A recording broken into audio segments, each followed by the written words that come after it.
Hello বন্ধুরা, সবাই কেমন আছেন? ভালো থাকবেন, সুস্থ থাকবেন। আমার চ্যানেলে সবাইকে স্বাগত। আজকে বলুন তো এটা কিসের পাতার বড়া হয়েছে? দেখতে পাচ্ছেন? কত সুন্দর দেখতে হয়েছে।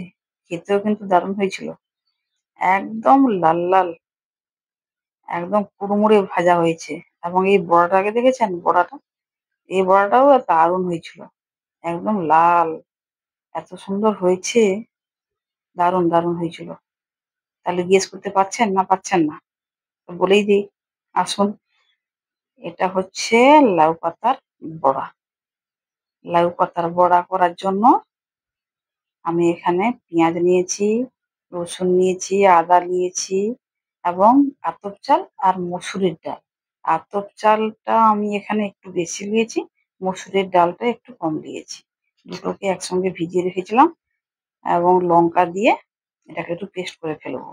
অবশ্যই আদা, রসুন, পেঁয়াজ দিবেন আর পেস্টটা করবেন, লঙ্কাটা দিবেন আর ডাল আর চাল কিন্তু মানে একই পরিমাণ না, একটু বাড়া কমা থাকবে। এবার পেস্টটা আমি করে নিয়েছি।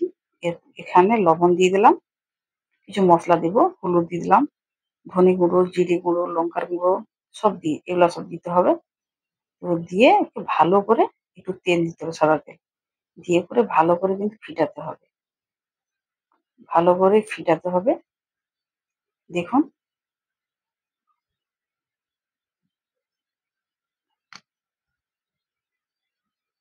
আমার ফিটানো হয়ে গেছে। লাউ পাতাটা আমি ধুয়ে করে রেখে এবং তার শিরাটাকে তুলে দিয়েছি।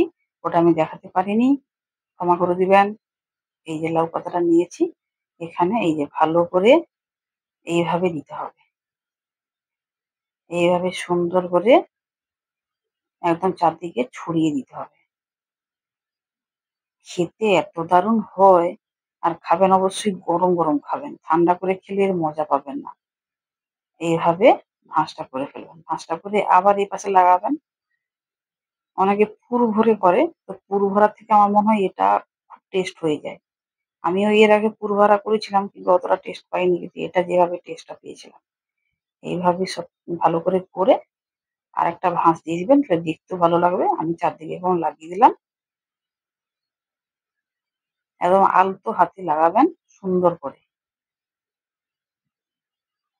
এক এমনিতে লাউ পাতা একটু নরম, কিন্তু এই ডাল আর চাল যখন দিচ্ছেন অতটা নরম থাকে না। যখন ভাজার সময় কিন্তু লটপটটা করবে না, একদম স্ট্রং হয়ে যাবে দেখবেন।